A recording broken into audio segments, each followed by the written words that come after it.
Welcome to the deep dive. Today we're really focusing in on irritable bowel syndrome, IBS. IBS. It's super common, isn't it? But maybe often misunderstood. So if you're looking to sort of nail down the key facts for revision, you are definitely in the right place. Absolutely. We've basically gone through the revision notes to pull out all the crucial stuff. Exactly. The mission here is a clear, high-yield understanding of IBS, covering all the essentials, without getting bogged down in unnecessary detail. Think of it as your IDS revision booster. So where should we start? Maybe the definition. Good idea. Okay, so IBS. At its heart, it's a really common functional gut disorder. Functional meaning. No obvious physical damage. Precisely. The main things are abdominal pain or discomfort that keeps coming back and changes in bowel habits. But crucially, doctors can't pinpoint a structural or biochemical cause. Right. It used to be just called functional, but now the thinking is shifting more towards it being a disorder of the brain-gut interaction. Like a communication problem between the brain and the gut. Exactly. And it typically relapses and remits, so symptoms flare up, then settle down again. But that pain often seems linked to going to the toilet, doesn't it? Or changes in stool frequency or consistency. Yes, often. And bloating or feeling distended is another really big feature for many people. It can really mess with your quality of life, I imagine. Oh, massively. Quality of life, social functioning. But it's important to reassure people, and this is key for revision.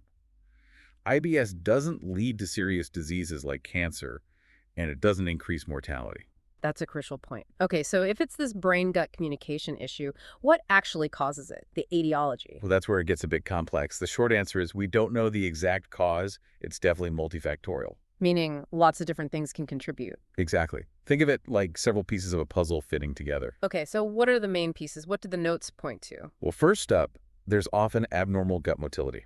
So the way the gut muscles move things along might be too fast or maybe too slow. Right, diarrhea or constipation. Then there's visceral hypersensitivity. Basically, the gut nerves are sort of extra sensitive. Normal gut activity might feel painful. Ouch, okay. That brain-gut axis we mentioned, definitely a key player. Disruptions in those signals going back and forth. And what about things like stress? Oh yeah, psychosocial factors like stress, anxiety, they can have a huge impact. And maybe even the autonomic nervous system, the body's automatic control system, is involved somehow. Interesting. The notes also mention genetics, right? Like you might be more susceptible. Yeah, there seems to be some genetic susceptibility, though it's not like one single IBS gene, it varies. Yeah. And that ties into the different subtypes too. Yes, the subtypes. IBS-C for constipation, IBS-D for diarrhea. And IBS-M for mixed or alternating. Right. And even if someone has, say, slow transit on a test, it doesn't always perfectly match up with their main symptom being constipation, does it? No, it doesn't always correlate directly, which again just highlights how complex it is. It's not just about motility. What else is in the mix? Immune system, gut bacteria. Increasingly, yes. There's growing evidence for the role of the immune system, maybe some low-grade inflammation or activation, and definitely changes in the gut microbiome, the balance of bacteria in your gut. And infections can sometimes trigger it, can't they? Post-infectious IBS. Absolutely. Yeah. A bout of gastroenteritis can sometimes kickstart IBS symptoms that persist. And even antibiotics, because they disrupt the gut bacteria, might play a role for some. So it's this really intricate interplay of gut function, maybe some genetic predisposition, nerve sensitivity, the brain connection, immune factors. Yeah, quite a web. Okay, so bearing all that in mind, who tends to get IBS? Yeah. What are the key risk factors we should remember? Well, the notes highlight a few things. It's significantly more common in women. Okay. Age is a factor, too. It usually develops in younger adults, say, under 50. Right. A history of GI infections, like we just mentioned, that post-infective group, that's a big one. Makes sense. Also, having other mental health conditions like anxiety or depression seems to increase the risk. The brain-gut link again. Definitely. And finally, a family history of IBS. If your close relatives have it, your chances are a bit higher. Okay, that gives us a good picture of who's more at risk. And the pathophysiology, the what's going wrong bit, that really just reflects all those causes we talked about. Pretty much, yes. It's that combination of abnormal motility, the visceral hypersensitivity, maybe some immune dysfunction or changes in the gut microbiota, and that faulty brain-gut communication. It's usually not one single mechanism, but several acting together. Got it. Now, this is really important for clinical practice and exams, the differential diagnosis. If someone presents with these symptoms, what else could it be? What do we need to rule out? Crucial point. You absolutely have to consider other conditions. Top of the list, especially with any red flags, would be things like colonic cancer Okay, right. The serious stuff first. and inflammatory bowel disease, so Crohn's disease and ulcerative colitis. They can look similar initially. Okay. What else? Bile acid malabsorption can cause chronic diarrhea, so that's on the list. Coeliac disease, the intolerance to gluten, definitely needs testing for, especially with diarrhea or weight loss. Makes sense. Then you've got infections, maybe more persistent ones like giardiasis. Diverticular disease can cause pain and altered bowel habits. Less common things, too. Yeah, though rare, you might consider gut neuroendocrine tumors like carcinoid, although they often have other symptoms too. And thinking outside the gut itself. Good point.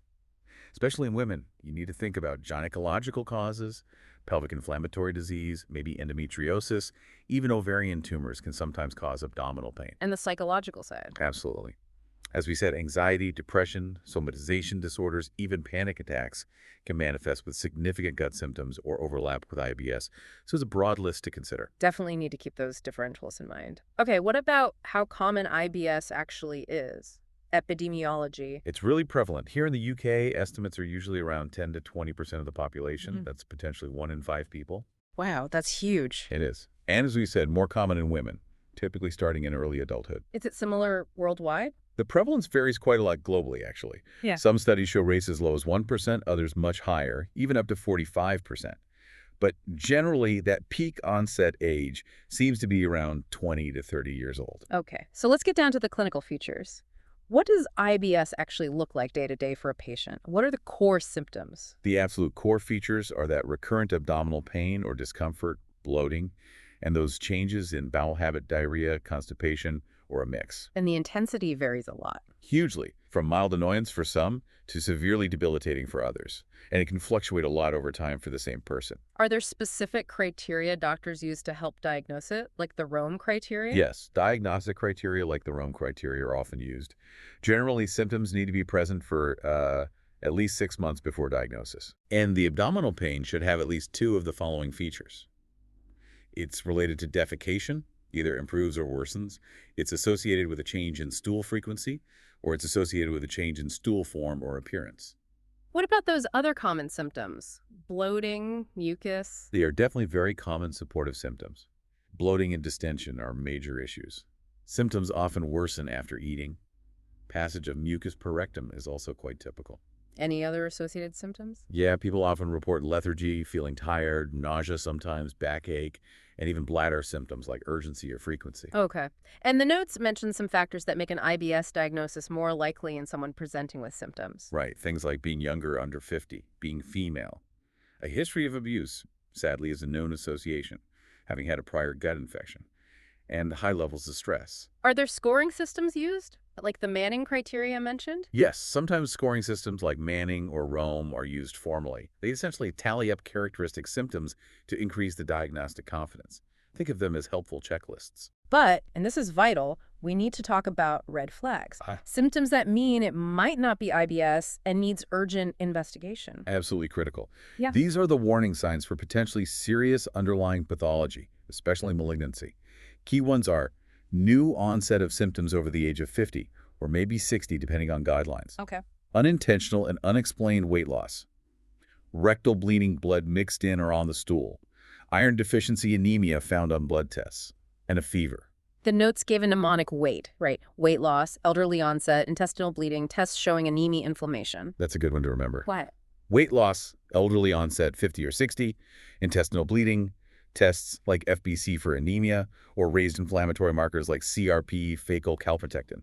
So diagnosis really comes down to recognizing the typical symptom pattern, checking it fits the criteria, considering those likelihood factors, but most importantly, actively ruling out those red flags and other differentials. Exactly. It's a clinical diagnosis primarily, made by careful history and examination, once organic disease has been reasonably excluded. So given it's mainly clinical, what role do investigations actually play? Are tests needed? That's a really key point for revision.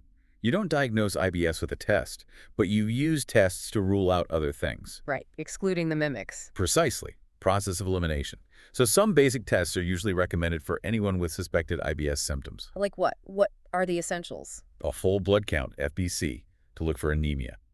Inflammatory markers CRP and ESR are important because they're typically normal in IBS but raised in IBD. Okay, FBC, CRP, ESR. Fecal calprotectin is a really useful stool test now.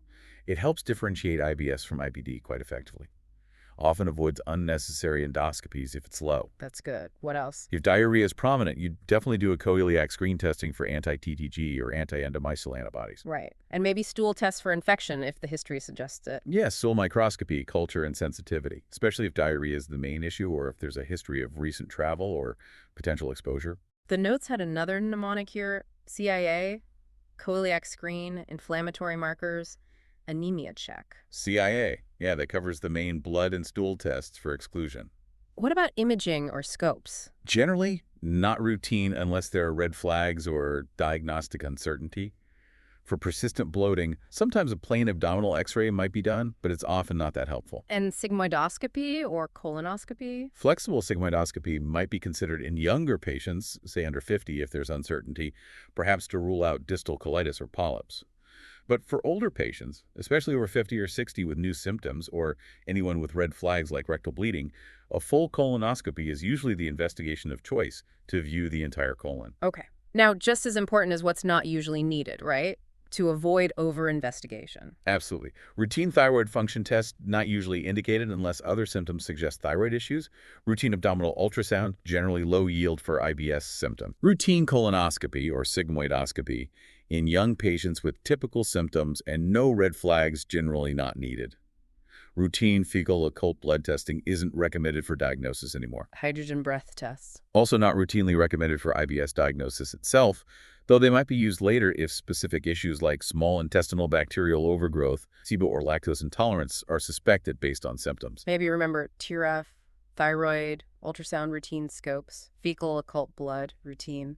Tests to generally avoid initially. TRF, yeah, that works. Avoid the unnecessary turf. So when should referral happen beyond those initial tests? Referral is mainly driven by red flags, diagnostic uncertainty, or failure to respond to primary care management. So specifically, Those red flags we listed: unintentional weight loss, rectal bleeding, especially over 50, strong family history of bowel or ovarian cancer, raised inflammatory markers like fecal calprotectin or CRP, or someone over 60 with a definite change in bowel habit for more than 6 weeks, particularly looser stools.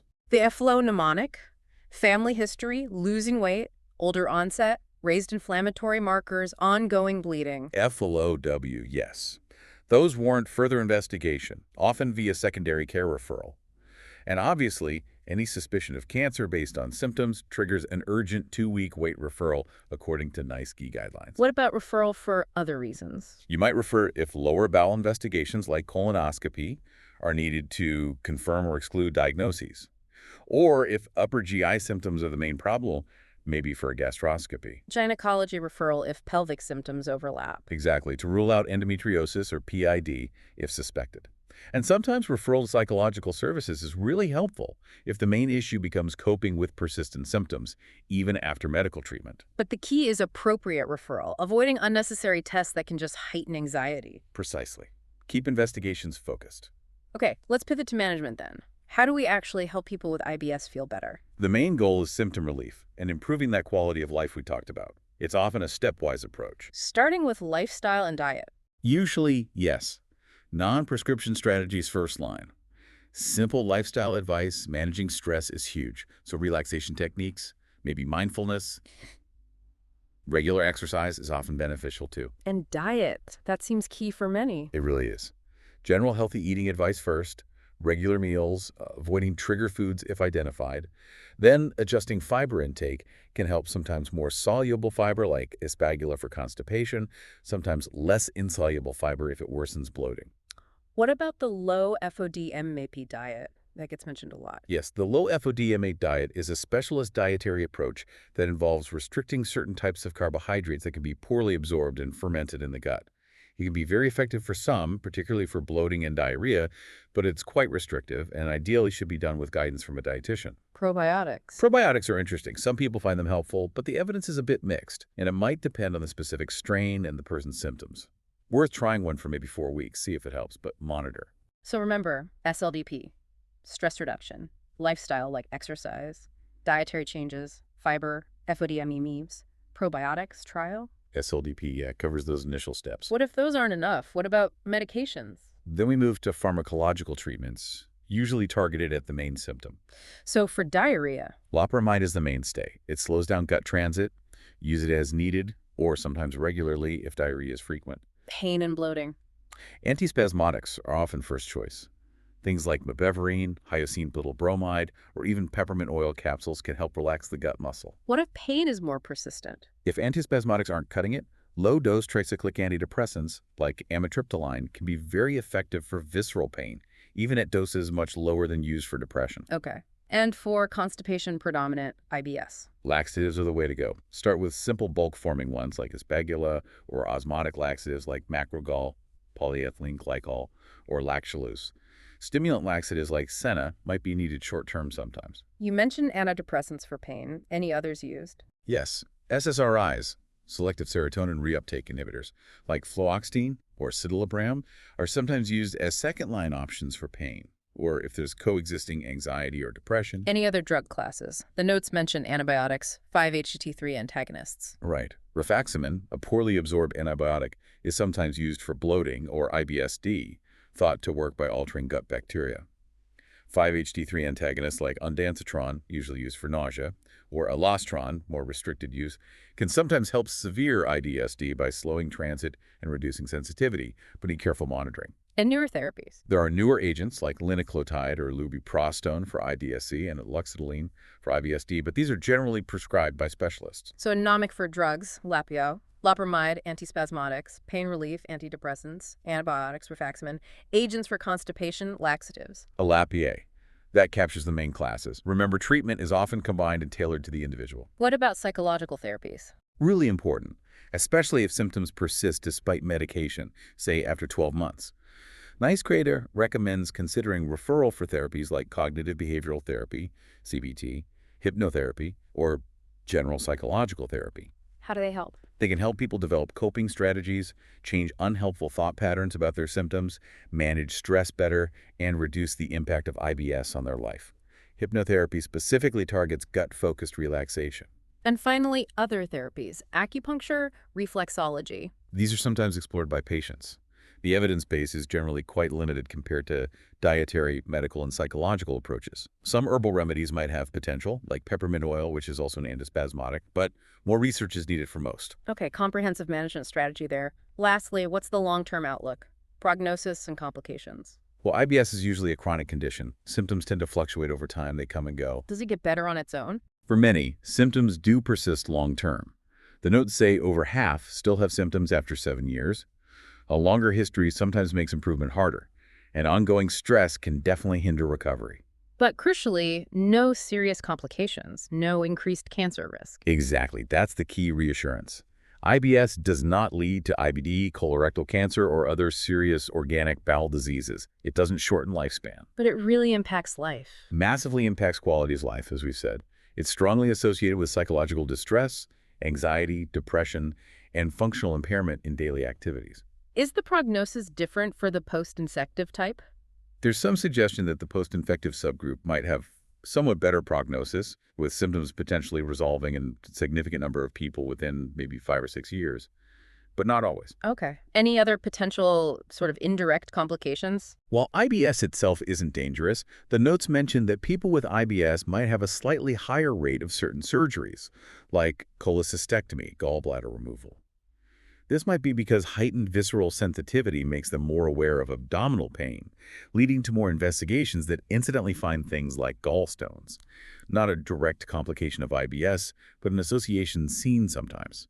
So overall, chronic, fluctuating, impacts quality of life significantly, but fundamentally benign in terms of serious disease risk. That's the bottom line. Manageable, but often persistent. Okay, let's try and wrap this up for a revision then. Key takeaways for IBS. It's common, defined by that abdominal pain and altered bowel habit combo, without structural pathology. Think brain-gut axis dysfunction. Etiology is complex motility, sensitivity, microbiome, psych factors all play a role. Diagnosis relies on symptoms, criteria, and crucially, excluding red flags and differentials like IBD, Coeliac, cancer. Remember, weight and flow mnemonics for red flags referral. Investigations like FBC, CRP, phacocalprotectin, Coeliac screen, remember CIA, are mainly for ruling out other conditions, not diagnosing IBS itself. Avoid unnecessary tests, TURF. Management is stepwise. Lifestyle diet first, SLDP, then targeted medication, LAPA, loperamide, antispasmodic, scene modulators, laxatives, and psychological therapies if needed. And prognosis. Chronic for many, big quality of life impact, but reassure patients it doesn't cause serious bowel disease or shorten life. Excellent summary. Hopefully that gives you a really solid high-yield overview for your IBS revision. Yeah, absolutely. And don't forget, for more resources, check out pastmsra.com and freemsra.com. Definitely worth a look. One final thought to leave you with. We've talked a lot about the brain-gut axis, thinking beyond the usual diet and stress management, what everyday lifestyle factors, things people might easily overlook, could potentially influence that connection and impact IBS symptoms. Maybe something like sleep patterns or even the type and timing of physical activity. It's all connected, isn't it? Something to ponder.